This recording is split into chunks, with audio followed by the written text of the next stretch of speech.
გაეროსულტოლბითა უმაღლესი კომისარიატის წარმომადგენლობის განცხადების პასუხად წერილს 7 არასამთავრობო ორგანიზაცია აწერს ხელს ადამიანის უფლება და პრიორიტეტის ოფისში.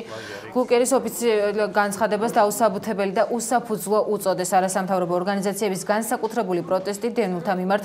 გუკის დამოკიდებულებამ გამოიწვია კონკრეტულად კილტობლითა გამოსახლებამ და მათთვის შეთავაზებულმა პირობებმა. ღია წერილი გაეროსულტოლბითა უმაღლესი კომისარის ანტონიო გუტერესის სახელზე დღეს გაიგზავნება.